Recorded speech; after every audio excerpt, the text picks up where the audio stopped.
जय माता दी। आप सभी को कैसे हैं आप सभी? आशा करता हूँ आप सभी अच्छे होंगे, स्वस्थ होंगे।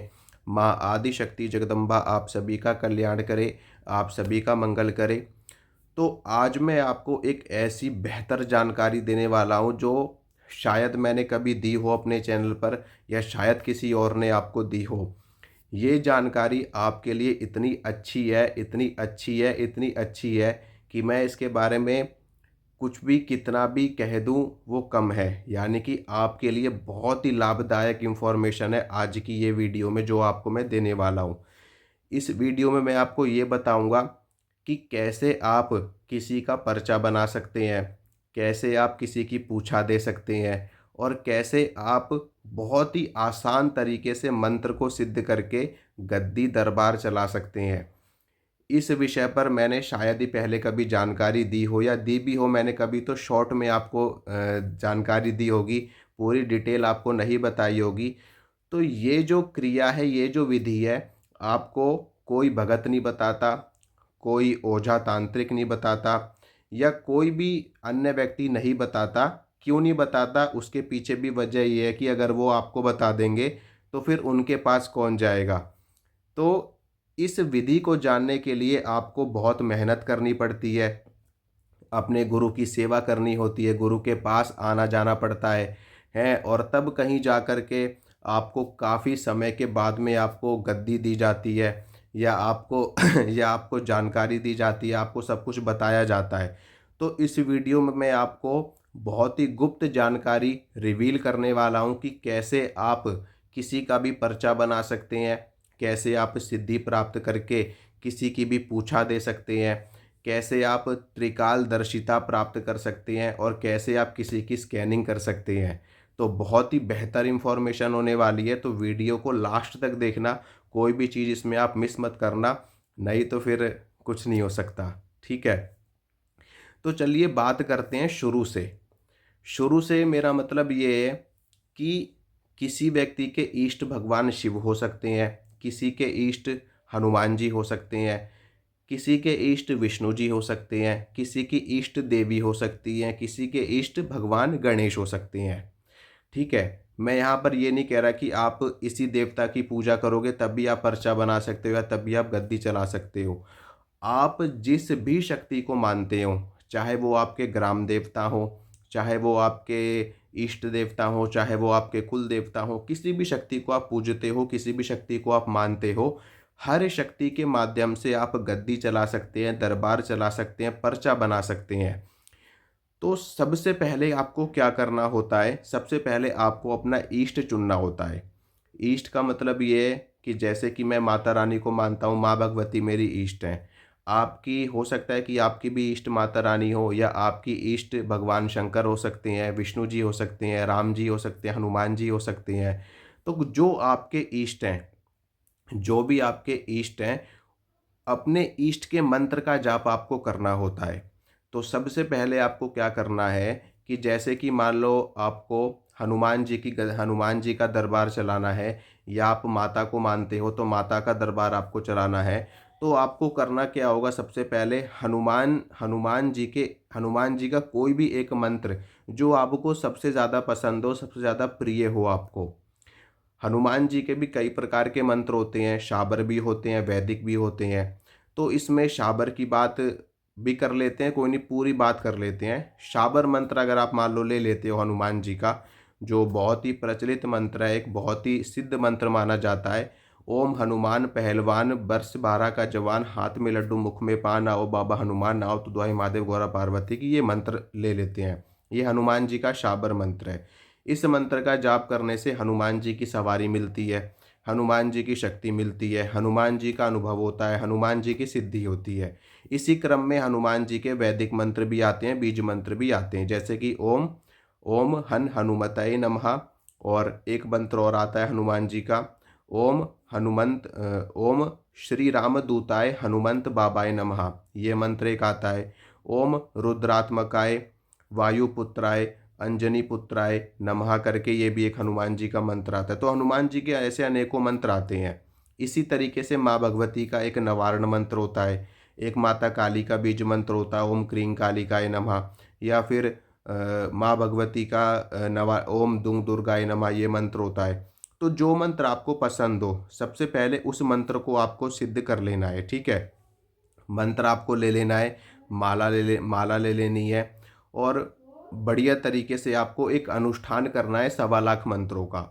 सवा लाख मंत्रों का जो अनुष्ठान होता है, वो वैदिक मंत्रों का होता है, तंत्रोक्त मंत्रों का होता है, शाबर मंत्रों का कोई भी अनुष्ठान नहीं होता, ठीक है? शाबर मंत्र बहुत वैसे ही सिद्ध हो जाते हैं, बिना अनुष्ठान के ही ये सिद्ध हो जाते हैं मंत्र। तो इनका बस खाली 5-10 माला भी अगर आप कर लेते हो किसी विशेष पर्व पे, विशेष त्योहार पे, तो ये मंत्र सिद्ध हो जाते हैं, या होली दिवाली भी अगर आप कर लेते हो तो आपको सवा लाख मंत्रों का एक अनुष्ठान कर लेना होता है। सवा लाख मंत्र का एक अनुष्ठान करके वो मंत्र आपका सिद्ध हो जाता है। उसमें हवन, तर्पण, मार्जन ये सारी क्रियाएं आपको करनी होती है और विधिवत पूजा करनी होती है। पूरे मन से सात्विक आहार लेते हुए उपवास रख के करते हो तो और भी ज़्यादा अच्छा रहता है। और पूरे प्रॉपर तरीके से अगर आप अनुष्ठान करोगे तो आपको मंत्र सिद्धि प्राप्त हो जाती है। अब यहाँ पर क्या होता है कि आपकी इष्ट की शक्ति आपको मिल जाती है। कई लोगों को इसी अनुष्ठान में सवारी मिल जाती है इष्ट देवता को, कई लोगों को नहीं भी मिलती, कई लोगों को केवल अनुभव होते हैं तो वो भी सिद्धि मानी जाती है, क्योंकि कई लोगों को प्रत्यक्ष सिद्धि हो जाती, कईयों को अप्रत्यक्ष होती है और कईयों को सवारी मिलती है। 3 तरीके से शक्ति प्राप्त होती है साधकों को, भक्तों को। तो जिसका जैसा भाव होता है उसको उसी के अनुसार देवी देवताओं की शक्ति मिल जाती है।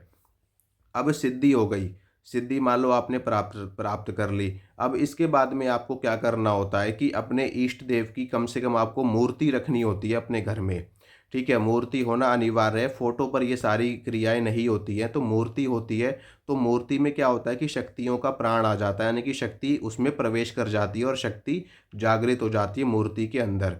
तो उसमें क्या करना होता है, फिर आप कोई भी एक विशेष दिन देख करके, जैसे मंगलवार या शनिवार, कोई भी शुभ दिन आपको देख लेना है। उस दिन से आपको ये आप प्रयोग कर सकते हैं गद्दी चलाने का, दरबार चलाने का प्रयोग।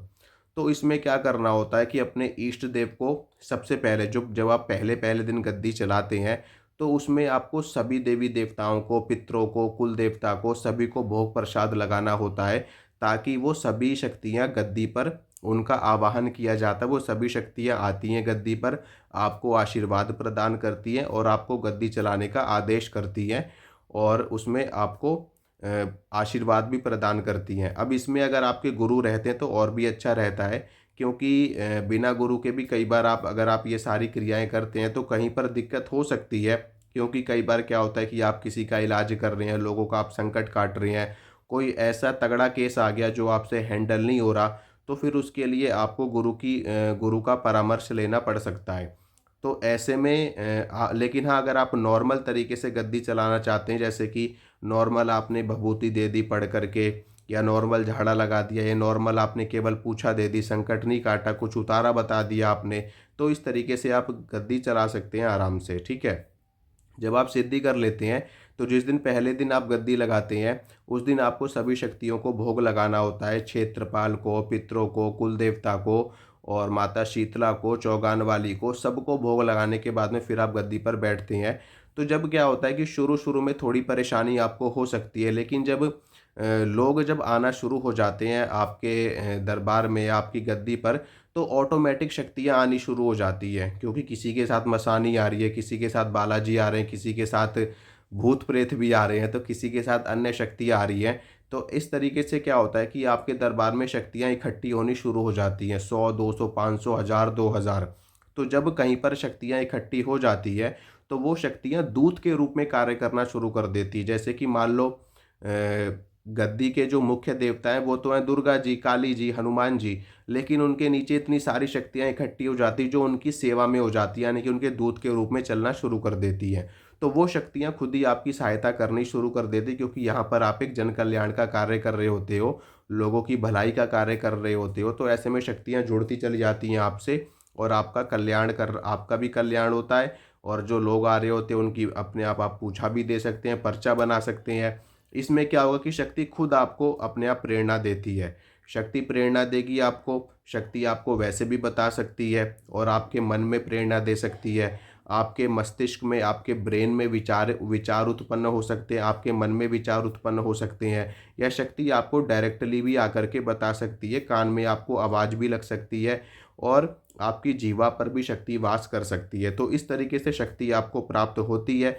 लेकिन इस चीज़ का आपको ध्यान रखना है कि जब-जब आप गद्दी लगाते हैं, तब-तब आपको क्या करना होता है कि आपको सभी शक्तियों को भोग देना होता है और ये अनिवार्य होता है।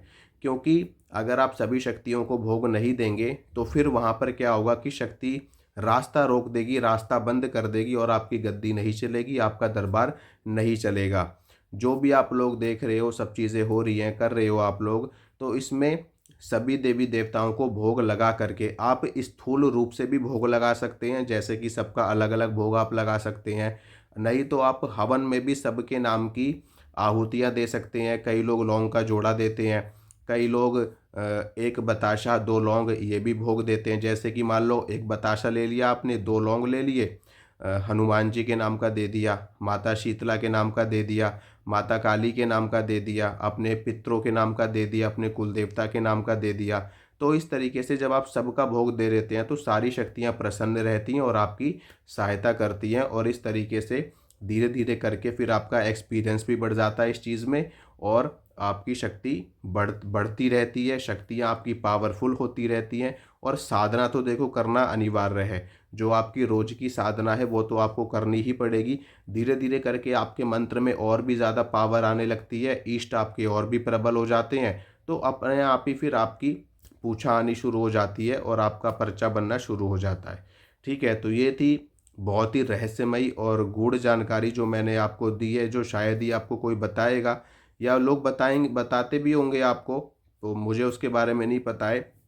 तो चलिए ठीक है, माँ भगवती आप सभी का कल्याण करे, आप सभी का मंगल करे। मिलूँगा आपसे अगली वीडियो में। जय माता रानी की।